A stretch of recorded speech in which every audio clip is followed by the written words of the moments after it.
Hence, during the last lecture, we looked at certain aspects of the American political system and also some issues connected to the administrative system. And we did say that neither of the two can survive without the other. We saw how over time the patronage system of the bureaucracy had evolved into a merit system. With 100% patronage system being there, it then came down to 10% merit. But at the end of the day, right now, 90% of bureaucratic and administrative appointments are merit-based. However, that 10%, mostly comprising of officers of the SES, the Senior Executive Service, are generally still political appointees. And maybe their background, professional track record, and educational qualifications are kept in view, but they definitely do not go through any merit-based competitive system. They generally get those positions, which are the top-ranking positions in the bureaucracy, as a result of political reward. So whichever government comes in power brings in, under this spoiled systems, lots of very high-ranking people to fill in these slots. We also looked at the mechanism available to the civil servant as far as abuse of civil servants' position goes. Various issues regarding promotions, transfers, appointments, discipline, etc. 3 agencies had been established to deal with different aspects of the civil service system. And of course, OPM, the Office of Personnel Management, is the most important. And we saw that it combines the activities of what we do in Pakistan through 2 agencies. This single office does the work both of Establishment Division and the Civil Service Commission. So the Public Service Commission, responsible for recruitments in Pakistan, and the Establishment Division, responsible for promotions, career development, disciplining of civil servants. All these activities are performed by the OPM in the United States, whereas 2 other agencies are available. And one of them deals with units where there is labor, basically industrial units, and facilitates the industrial workers and managers to come to certain conclusion or agreement in case of disputes which they are unable to solve on their own. One of the organizations, very, very important, which we did not mention last time, I'd like to mention today, is the Equal Employment Opportunity Commission. ये निहायत ही important organization है, वो इसलिए because in the US the Americans always say we provide equal opportunity to everyone, and that is the reason why we attract so many people, so much talent, so highly trained and qualified manpower, because we are providing equal merit-based opportunity to each and everyone as far as appointment goes, as far as promotion goes. So what does this mean? From the American point of view, this means that they are going to get a talent pool, merit-based, of people willing to work and contribute to the knowledge economy. ये commission दोषी 1978 में establish हुई, well, not very old, and it attempts to eliminate discrimination on the basis of sex, race, religion, color, national origin, disability or age. These are factors extremely important. यानी आपको कोई भी, अगर आप मेरिट पर पूरे उतर रहे हैं, क्वालिफाई कर रहे हैं, तो ये कहकर वापस नहीं भेज सकता कि जी आप मेल है या फीमेल हैं, आपका रंग काला, गोरा या पीला है, या आप जोइश हैं या मुस्लिम हैं, या आप किसी खास रेस से बिलोंग करते हैं. खासतौर पे ब्लैक्स के कॉन्टेक्स्ट में ये बड़ा इंपॉर्टेंट था, क्योंकि एक लंबी हिस्ट्री है यूएस की जिसमें ब्लैक्स ने फील किया है कि they have been not given justice, that they have been discriminated against. ये फीलिंग जो अफ्रीकन डिसेंट के लोगों में आई थी, और जो प्रोटेस्ट और मूवमेंट्स उस सिलसिले में चली, you must have heard of Martin King Luther,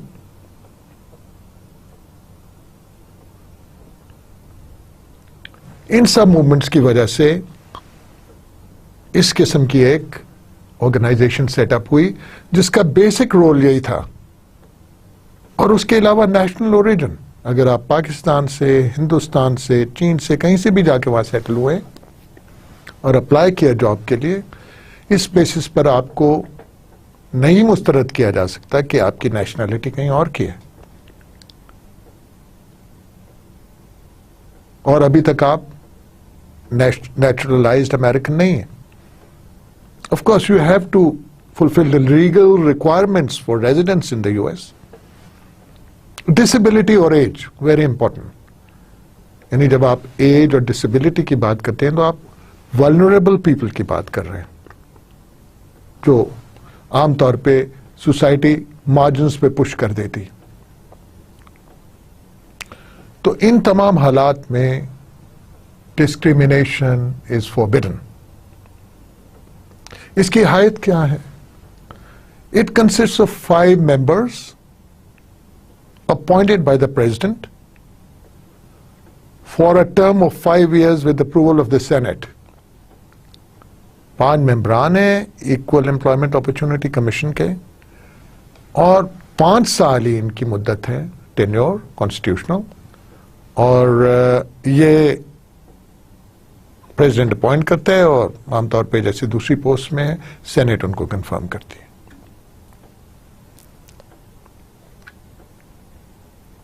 अच्छा, now looking at the structure of the civil service, we have to see how the various personnel are treated and classified. हमारे यहां आपने पाकिस्तान में देखा होगा कि रैंक सिस्टम है और डिफरेंट ऑक्यूपेशनल ग्रुप्स बने हुए हैं, जिसमें पुलिस सर्विस भी है, फॉरेन सर्विस भी है, कस्टम्स एंड एक्साइज भी है, पाकिस्तान एडमिनिस्ट्रेटिव सर्विसेज भी हैं. हमारे यहां रैंक पे क्लासिफिकेशन चलती है,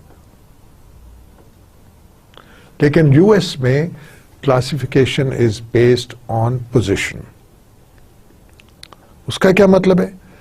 That it shall be based, it is based on duties, responsibilities and qualifications.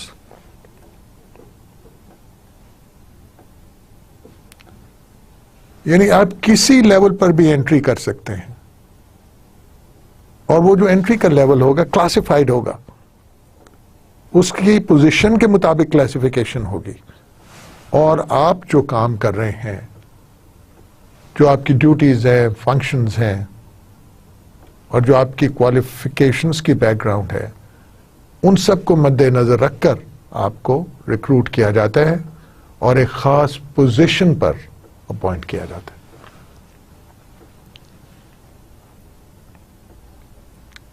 अब कौन सी क्लासिफिकेशंस हैं? What are those classifications which are present in the US administrative system?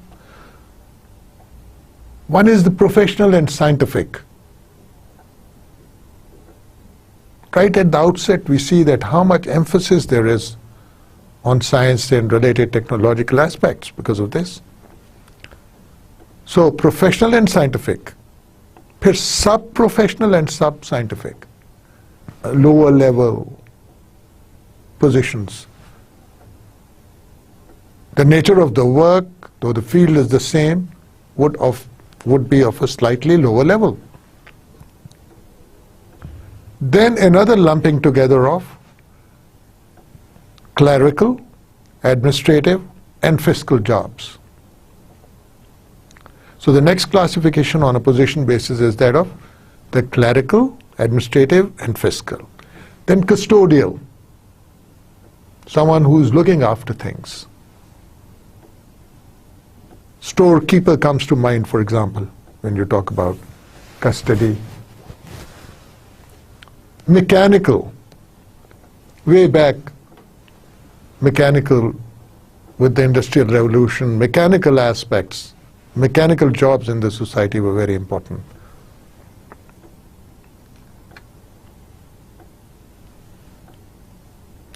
According to this system, we have 18 general schedule grades which determine the pay scales of the federal employees. So there is a general schedule grade 1 and it goes up to general schedule grade 18.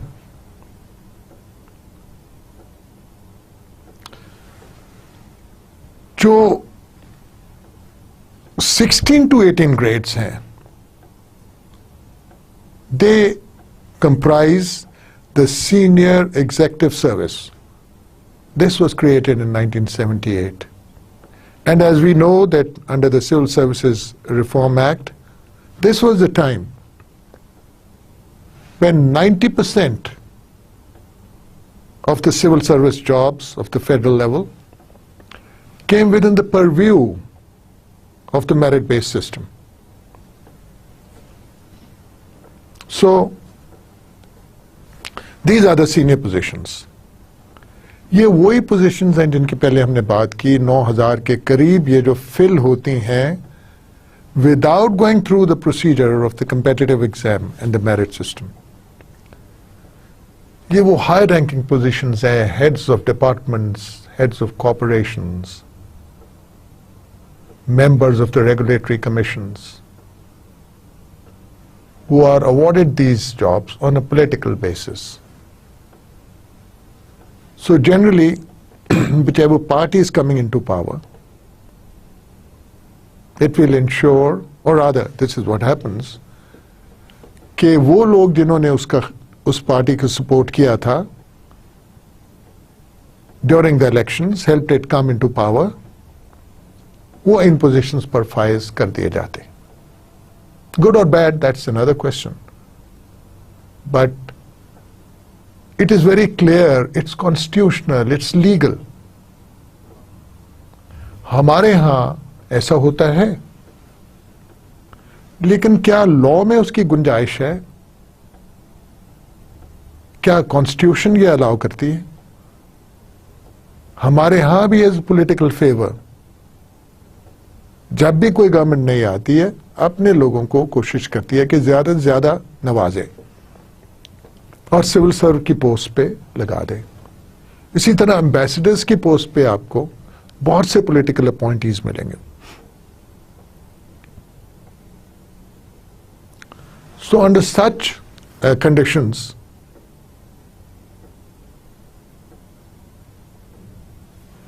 things generally in our country have not worked out very well, and there have been a lot of examples of mega scandals where these senior heads, in coordination with the political bosses whom they help to get elected, go in for a lot of corruption. And we have examples of many mega scandals. For the last so many years, this has been happening.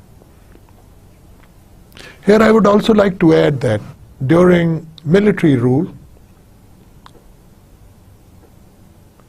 many service and retired military personnel get inducted into the service, into the civil service. And they also hold those very senior, sometimes mid-level positions also. तो martial law के ज़माने में हम देखते हैं कि एक और किस्म का स्पॉइल सिस्टम हमारे मुल्क में शुरू हो जाता है. Although there is some built-in, there has been some provisions built into the laws to accommodate a certain number of military personnel in the civil service. But generally, when you look at their actual number, it by far exceeds the number envisaged in those rules. तो गोया हमारा है तो merit based system, लेकिन अक्सर उसमें वो patronage spoil system का आंसर भी आ जाता है. पॉलिटिकल पार्टीज के ज़माने में पॉलिटिकल जो पर्सनालिटीज़ हैं उनके फेवरेट्स आ जाते हैं. मार्शल लॉ के ज़माने में मिलिट्री रूलर के जो फेवरेट्स हैं वो आ जाते हैं. So theoretically, we have a merit-based bureaucracy, but it gets very, very diluted at times.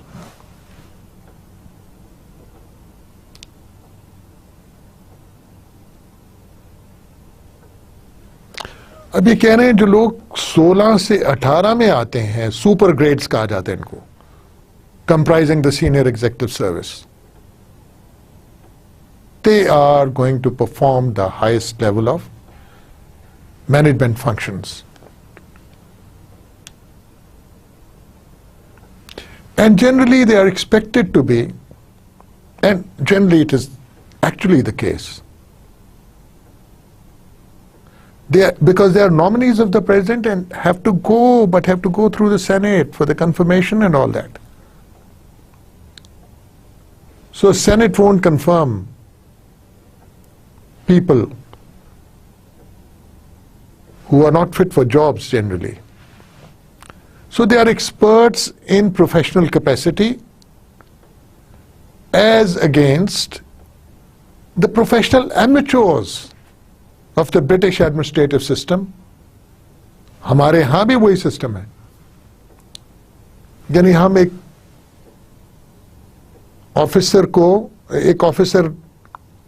बंदे को सिविल सर्विस में इंडक्ट करने के लिए उसकी कोई स्पेशलाइजेशन नहीं देखते. क्या उसने फिजिक्स में या इंफॉर्मेशन टेक्नोलॉजी में क्वालिफिकेशंस की हुई हैं? No. We rely extremely and primarily on the civil service examination to screen out and to select students, candidates, to screen out candidates and select officers. तो चूंकि कोई स्पेशलाइज्ड क्वालिफिकेशंस लेड डाउन नहीं है, इसलिए इनको वो प्रोफेशनल एमेचर्स कह रहा है. यानी वो जो बाद में ट्रेनिंग लेकर या ऑन द जॉब एक्सपीरियंस लेकर प्रोफेशनल बन जाते हैं, जब आते हैं वो एमेचर्स हैं. That is a different aspect of administration, applicable to the British system, but not to the US system. US system में highest level पे जो लोग आ रहे हैं, they are coming through the process of nomination by the president, confirmation by the Senate, and then they are able to hold their job. और जैसे मैंने पहले कहा, ये वो 9,000 के करीब लोग हैं जिनका रोल पॉलिसी मेकिंग में बहुत बड़ा है। और चूंकि they are close to the political masters, जो भी पॉलिटिकल पार्टी पावर में है, तो पॉलिसी फॉर्मुलेशन का जो प्रोसेस है वो थोड़ा सा स्मूथ हो जाता है। ये लोग टेक्निकल हैं, स्पेशलिस्ट हैं, hopefully the right people have been selected. तो जब ये पॉलिसी फॉर्मुलेशन की एडवाइस पॉलिटिशियंस को देते हैं, तो क्योंकि ये उनके अपने अपॉइंटेड हैं, they will listen to them. And this may be a blend of specialist and generalist. By specialists, we could mean people who have done their PhDs or their postdocs in technical subjects. On the other hand, it could be people with a liberal background who have, through the process, come up very high, but cannot be considered as professionals. So, senior executive service, super grades वाली जो है, 9,000 लोग जिसमें होते हैं, huge number. This is a blend of generalist and specialist.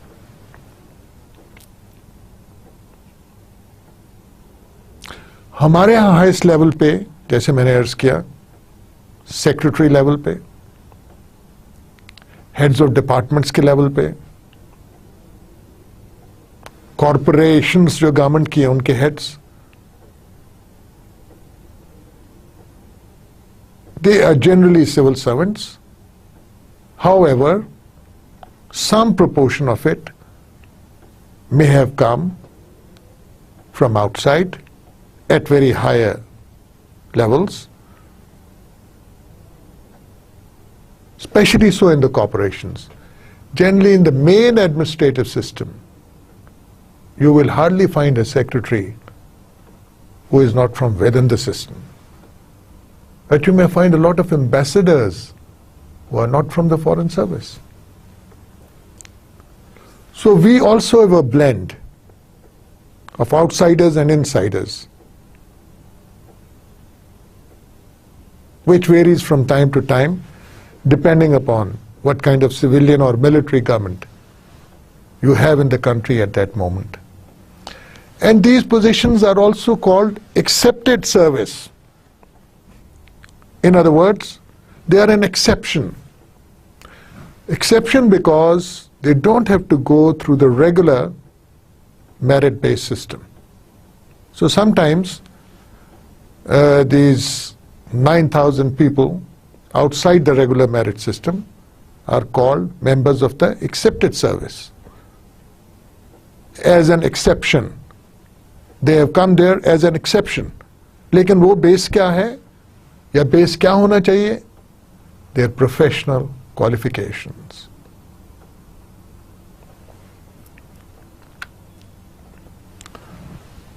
अब recruitment कैसे होती है एडमिनिस्ट्रेटिव सिस्टम में यूएस के?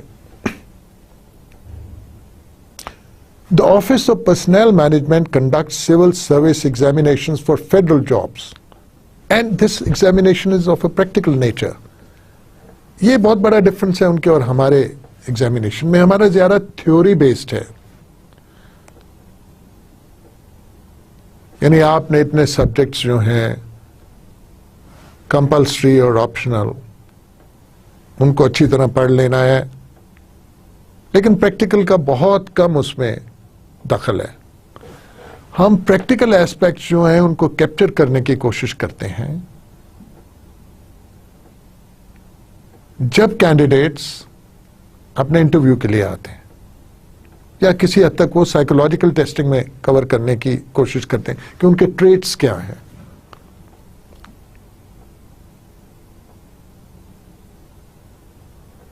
लेकिन जो ओपीएम कंडक्ट करती है examinations, they are basically of a practical nature.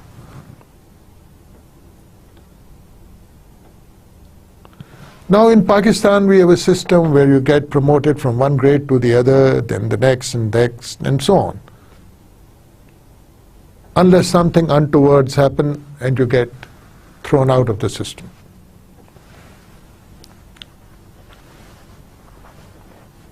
So basically the entry level is grade 17 or maybe 16 in our civil service in some cases.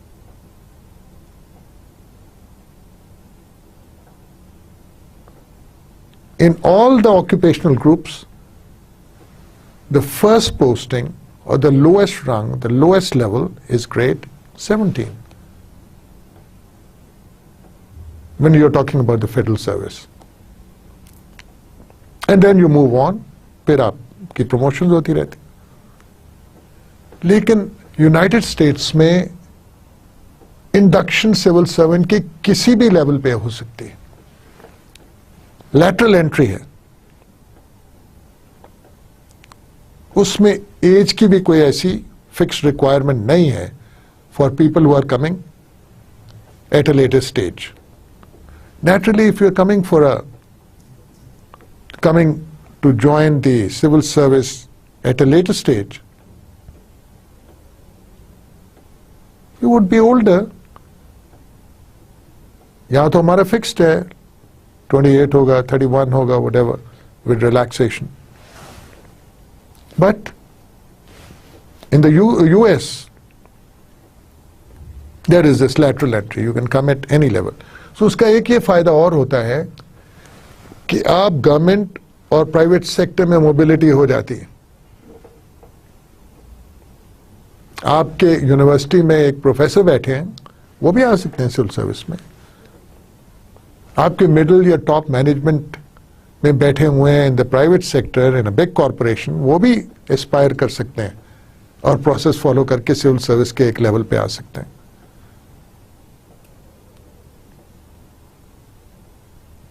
सो ये जो मोबिलिटी है, this brings the private and public sector together and reduces the friction between the two, the misunderstanding between the two. Look at the amount of misunderstanding and friction we have between the private and public sector. Each one thinks the other one is out to exploit.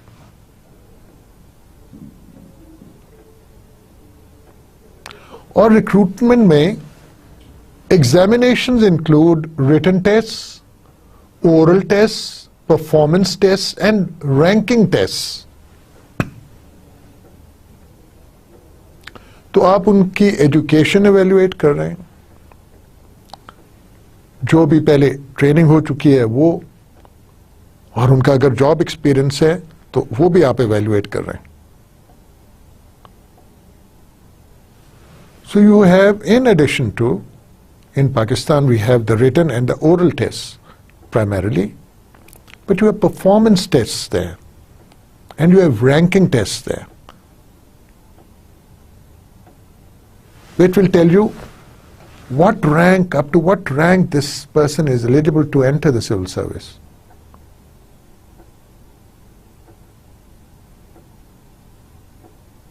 So the level of difficulty of the exam would cover the rank spectrum also. आप उस इम्तिहान के बाद ये भी अंदाजा लगा लेंगे कि इसको इस रैंक में रखना है या उससे ऊपर वाली या उससे ऊपर वाली रैंक में के लिए ये फिट है. So a slightly different approach towards recruitment than we have in Pakistan.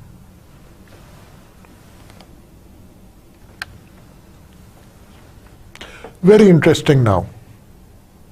Basic qualifications prescribed नहीं है for recruitment into the civil service. हमारे यहाँ तो ये जरूरी है कि आपने एटलीस्ट बैचलर्स डिग्री की हुई हो, और वो भी सेकेंड क्लास एटलीस्ट होना चाहिए.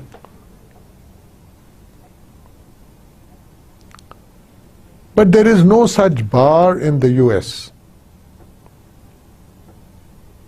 But this doesn't mean that people without any qualifications get there. It is just not possible, because you are going to go through a battery of tests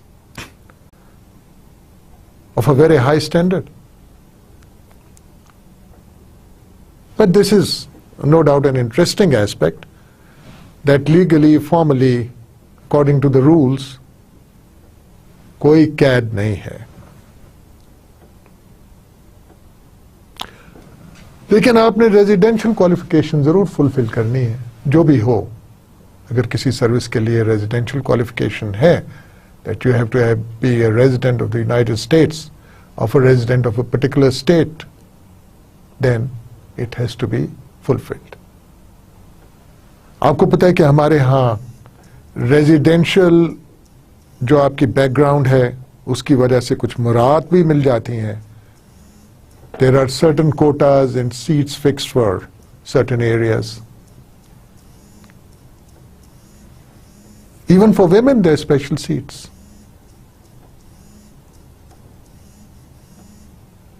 However, in the UK system, in the American system, in the US system, a residential qualification could be there.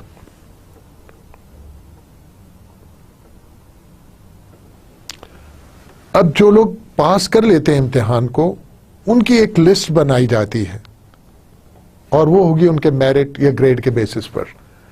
यानी आप जिसका अच्छा grade है वो ऊपर होगा, जिसका उससे कम उससे कम उससे कम. हमारे यहां भी ऐसे ही होता है.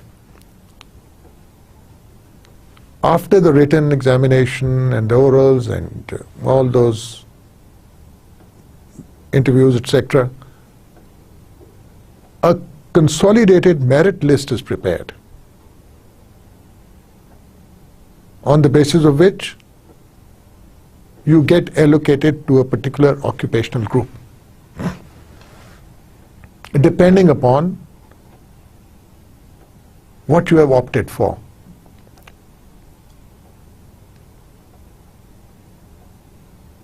आप किसी भी occupational group के लिए number 1 पे opt कर सकते हैं. It could be the Postal Service of Pakistan, if you want to. तो आपका जो मेरिट है पाकिस्तान में, जो आपका मेरिट होता है, उसको इक्वेट किया जाता है with the availability of seats in a particular group.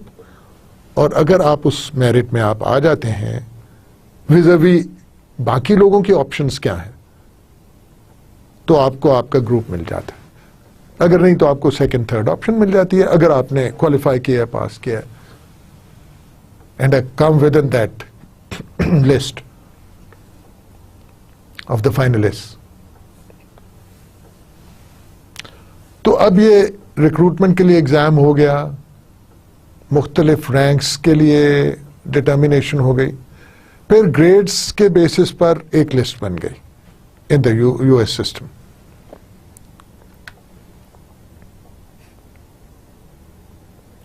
Exams की मेथोडोलॉजी इनकी भी डिफरेंट है. 2 किस्म के एग्जाम्स हैं. एक तो जैसे हमारा होता है, हमारे सारे एग्जाम्स जनरली ऐसे होते हैं, assembled. That is where simultaneous exams of large groups, generally written exams, to fill in positions of clerical nature. यहाँ पे lower positions के लिए assembled exams होते हैं. हमारे यहाँ तमाम positions के लिए assembled exams होते हैं.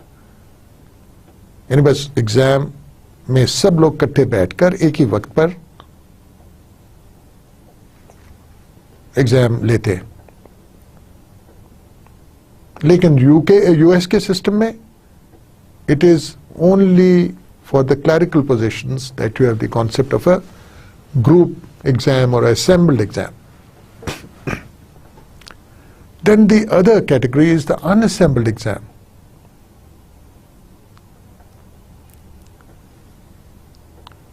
This is very interesting, that you don't actually take a formal exam.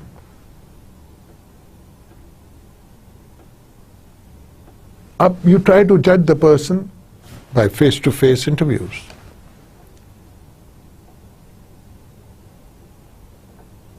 Generally for higher positions,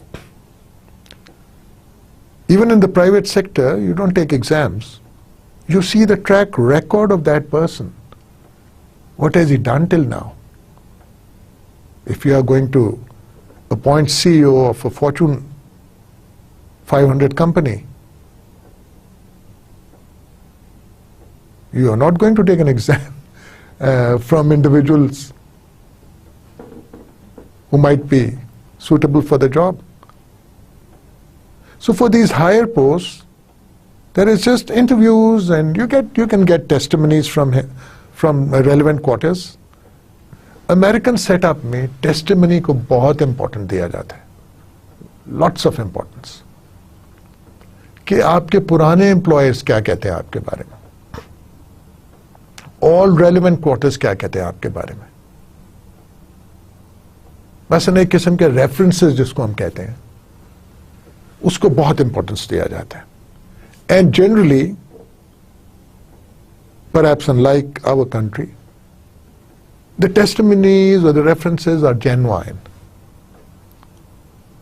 वो जो लोग testify करते हैं या testimony देते हैं किसी के हक में, वो सही बात कर रहे होते हैं, वो ऐसी बात कर रहे होते हैं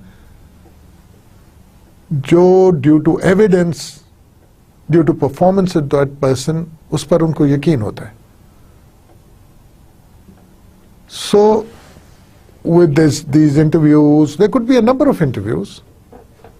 With these interviews, for higher jobs, there are a number of interviews.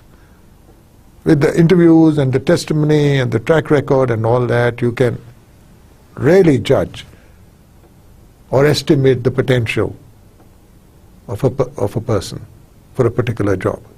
तो ये तो हो गया जो आपका unassembled exam है.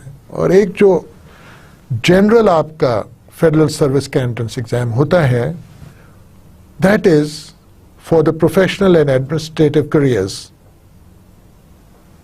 जैसे हमारे यहां होता है. अच्छा, अब how do you get finally into the system?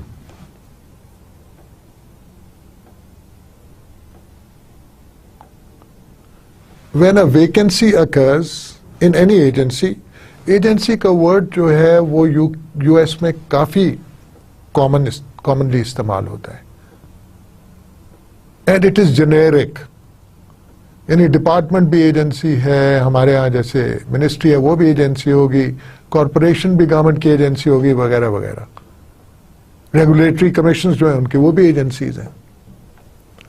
So in administrative terminology of the US, agency is generic. It refers to almost all entities of the government, except the judiciary maybe. So, he's saying, when a vacancy occurs in a federal agency, it is filled in by appointing officer from amongst the first 3 persons on the eligible list for that job. So we saw before that a list had been prepared, जिसको आप merit base पर कह सकते हैं, यानी grading जो उनकी आई थी उसके बेसिस पर. तो उस लिस्ट पर जो पहले 3 लोग हैं उनको कंसिडर किया जाएगा टू फिल दैट वैकेंसी. और वो कौन करेगा? Appointing officer. और रूल्स में जिस लेवल का कि आप रिक्रूटमेंट कर रहे हैं उसके कुछ 2-4 टीयर्स ऊपर शायद वो अपॉइंटिंग ऑफिसर हो. तो आफ्टर ऑल दोज एग्जाम्स जो आपका मेरिट आया है, पहले 3 टॉप मोस्ट लोगों का हक बनता है कि उनको जो भी जॉब अवेलेबल हो उनमें से एक जो अपॉइंटिंग ऑफिसर है, जो उसको सूटेबल समझे, वो उसको अपॉइंट कर देगा अपनी एजेंसी में अगेंस्ट दैट जॉब.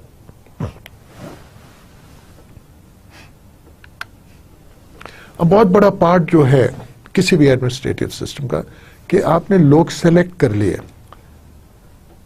और हो सकता है वो जर्नलिस्ट बैकग्राउंड के भी हों. अब आपने उनको ट्रेन करके प्रोफेशनलाइज करवाना है. So it's very important. Perhaps the most important aspect of any civil service, of any administrative system, is its training policy. How do you train people, keeping their background in mind, keeping their envisaged career paths, and of course, the nature of job they are supposed to do.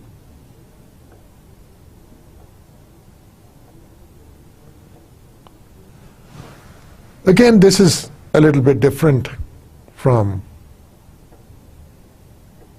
what we do here. Internship. In case of pre-entry training in Pakistan, we have academies. We have the overall Civil Services Academy. And then we have specialized academies for different occupational groups. Academy for Trade and Commerce, Academy for Taxation, tax people, Academy for postal people, training institutes for each and every occupational group. The police, for example. We provide them training in those academies. But there is this concept of internship in the US system, that you will go as an intern somewhere. It could be in an administrative office. So you're getting, in a way, on-the-job kind of training as pre-entry training. As yet, you have not held any positions. Before that, you are being given this training. So you will go as an intern in a related organization, or upon the kind of professional work you are expected to do. In case of people who are going to work in areas of crafts and skills, they will go do apprenticeship. As a mechanic, you might have to do apprenticeship. As an electrical engineer, you might have to do apprenticeship, because skills or crafts are involved there.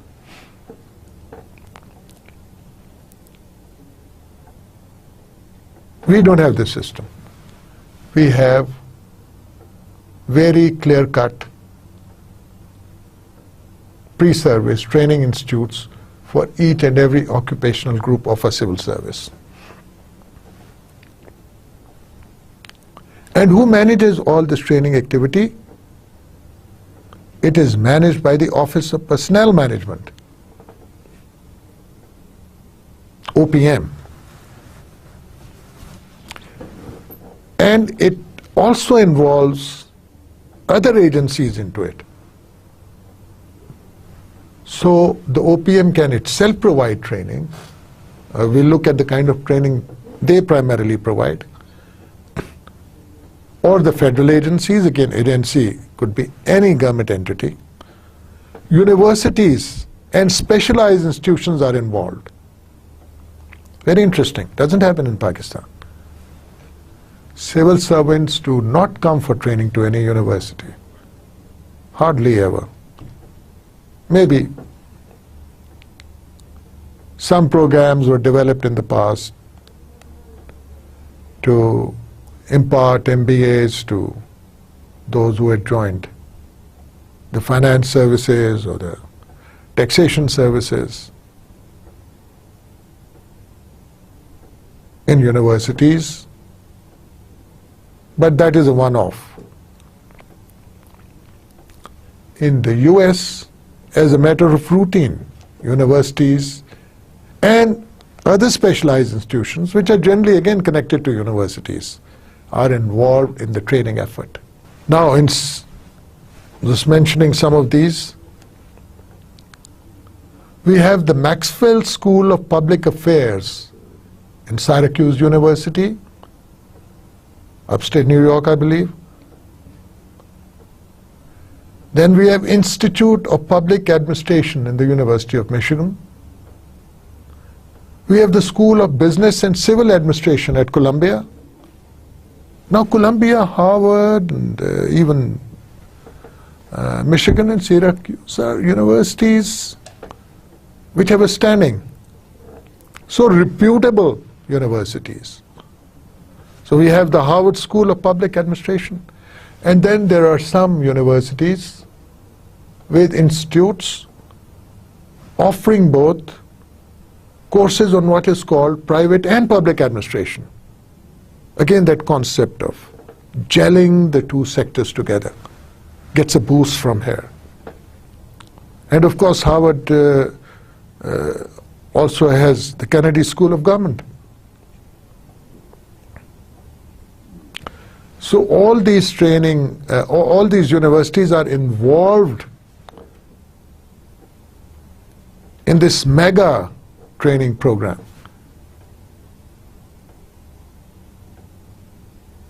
And another type of training which is conducted, this one by the OPM, the Office of Personnel Management, उसका नाम है Interagency Reimbursable Training Program.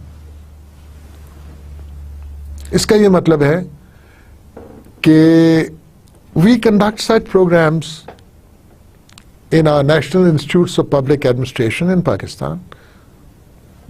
Now we are talking about in-service training.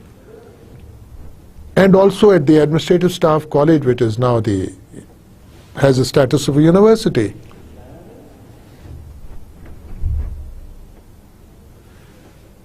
This reimbursable training program means that OPM will be providing a relevant training, relevant for many agencies, members of many agencies,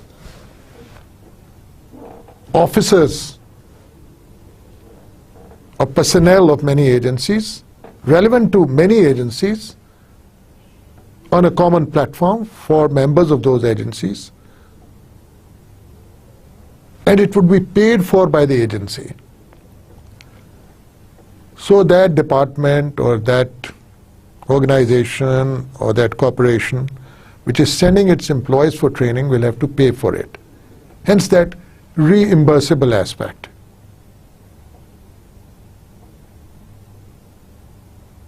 In Pakistan also, the trainings which are conducted by the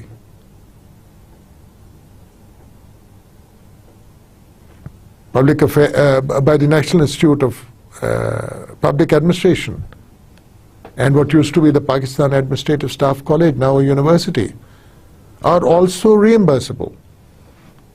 For every candidate, for every officer who attends that training, the sponsoring agency from where he's posted pays for that. And since the trainings are quite elaborate and may take 2 to 4 to 6 months, they have to pay quite a bit for it, in lakhs of rupees. And let us not forget that at the highest level also, along with the civil service training institutions, the National Defense University also trains civil servants who are aspiring for very high posts, and that is also reimbursable. And this is a joint training with members of the armed forces. So here we have a gelling of the civil and military bureaucracy in this training program. Promotions. In Pakistan, generally promotions are at the whims of many people. And the most important instrument which is kept before the promotion board to assess whether one officer should be promoted to the next board or not, to the next grade or not, is called the ACR, or the Annual Confidential Report. That primarily talks about his performance in past and is rather sketchy. Not too much details. But we see that somewhat different and more elaborate system is available to assess candidates aspiring for promotions in the US. There are 4 types of efficiency ratings. So what are they looking for? They're looking for efficiency. The first one is the production record system. This is a little bit like our ACR, the Annual Confidential Report, that what kind of activities has that person been doing, and to what extent he has produced work, good work, the quality of his work. So that's the production record system. Then there's the trait rating system. This is another elaborate exercise. What are the traits of the individual? Hardworking, ethical, committed, personality traits. Negative, positive, mindset.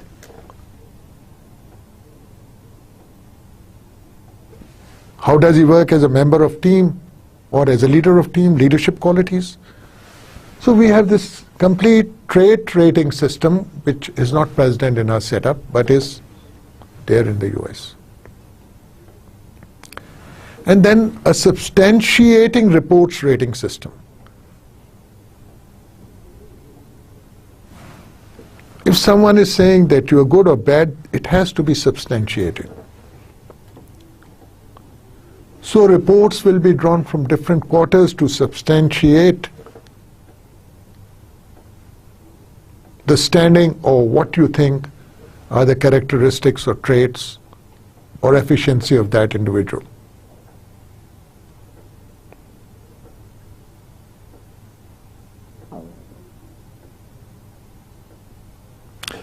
And then personality inventory system.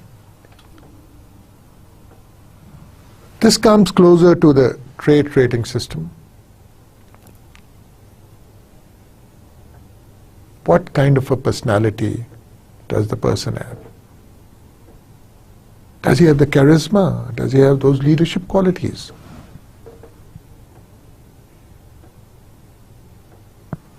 So we see that in the US, there is a whole spectrum of systems to do rating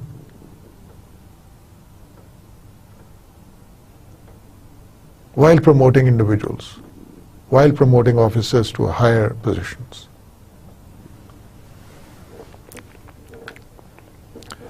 Now, pay and service conditions.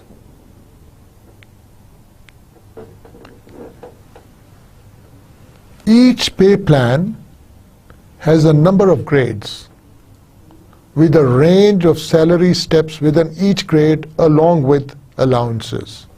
This is very much comparable to our system. They are calling it a pay plan.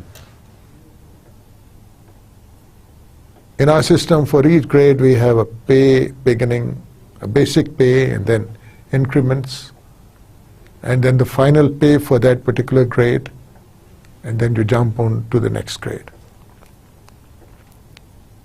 So that's the range of the salary steps within each grade. You get an increment every year. And allowances. In Pakistan, we have a number of allowances, a medical allowance, could be a transport allowance, etc. When it comes to labor, there are more allowances, overtimes and stuff like that. So this is the pay package we are talking about. But one thing which also differentiates our pay plans and those of the US is that the difference between the lowest paid employee and the highest paid employee is not that much in the US. In our case, it's quite a bit. You might even find, with allowances and other things put together, the pay of the lowest and the highest employee. The highest employee might be getting more than 15 times the pay of the lowest or 20 times the pay of the lowest paid employee. That is not so in the US system. Another thing, this is related to the service conditions, that civil servants can become members of associations and the labor in the government organizations, in the public sector, can unionize. This is also true in Pakistan. Civil servants do have associations and can become member of associations. In fact, we have provincial employees, civil service employees associations and federal occupational group associations, etc. And the labor can unionize here also, except maybe in some departments which are known as essential services, where maybe this facility may not be able to the labor force, may not be available to the labor force. और क्या क्या service conditions हैं जिनकी बात हो सकती है? Strikes allowed नहीं है, सिविल सर्वेंट स्ट्राइक्स पर नहीं जा सकते, क्योंकि अगर सिविल सर्वेंट्स चले जाते हैं स्ट्राइक पे, the whole machinery of the state will get deadlocked, it will come to a grinding halt. तो इसलिए उनको अलाउड नहीं है स्ट्राइक पे जाना. इसी तरह पाकिस्तान में कभी कभी आपने सुना होगा कि क्लार्क्स ने हड़ताल कर दी है और स्ट्राइक पे चले गए. But you would never hear that civil servants per se go on strike. Restricted political rights, ये तकरीबन हर जगह दुनिया में यही है, क्योंकि क्रिटिसाइज नहीं होना. नहीं, इलेक्शन में आप वोट तो दोगे, but you can't politic. You can't be a supporter of a political party, or you can't contest an election. Pakistan में तो आप रिटायरमेंट के 2 साल के बाद जाकर क्वालिफाई करते हैं to become politicised and to contest an election. Civil servants जो पाकिस्तान में है, you have to take a break of 2 years after retirement to do so. तो खासी हद तक पॉलिटिकल राइट्स रिस्ट्रिक्टेड हैं, both in the US and in Pakistan. Retirement age भी different है. अब पता नहीं इसकी वजह क्या है. हमारे यहाँ रिटायरमेंट एज 60 है, वहां 65 से 70, 65 to 70 years. Maybe because the average age is much higher in the United States. They've got better health care, they can manage to work energetically even beyond 65. But you have an option to retire once you are 65 to 70 with full benefits. In Pakistan, as we all know, the retirement age is 60 years. लेकिन हमारे यहाँ एक और सिलसिला चलता रहता है, उसको कहते हैं एक्सटेंशंस का सिलसिला. Civil servants who are performing very well in the eyes of the politicians, the political masters, the government which is in power, the political reps of the government which is in power, maybe the ministers or the prime minister. If those people think that a particular civil servant is doing very well, and there will be a loss as far as the working of state matters is concerned, if he were to go home at the age of 60, retire that is, they give those people an extension. आम तौर पे 2 से 3 साल की extension दी जाती है कि जनाब आपको 2-3 साल और काम करने की इजाजत है. And we have also seen that these extensions had become a matter of course, and politicized civil servants mostly were getting these extensions.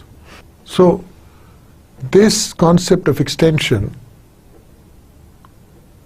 is very much there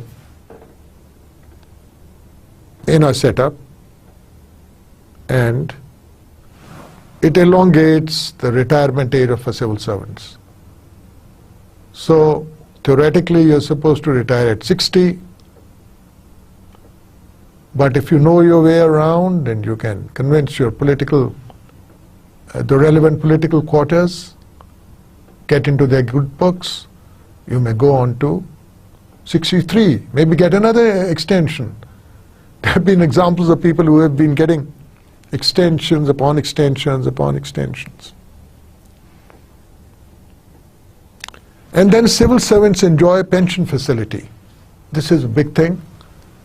And this is the security after retirement, which attracts many youngsters in Pakistan also to the civil service. Apart from the power that you exercise during your tenure as a civil servant, you are also getting a reasonable package, not a good package I would say, but a reasonable package, a subsistence package of pension once you retire. Of course, the pensions in the United States are much better. Now, a little bit about the process of the budget. Since this is one of the major administrative tasks of any administrative service. The financial year in the United States starts on 1st July and ends on 31st June. And unlike Pakistan, where we have a budget breakdown in our budget books for each and every department or ministry, there is a consolidated budget in the UK for all departments, in the US for all departments. The Office of Management Budget starts receiving the estimates of budget in mid-September from various agencies and finalizes them by January. So in mid-January, the President presents it to the House of Representatives. The House then has a number of committees called appropriation committees, which are based on departmental lines, and they examine this budget in detail.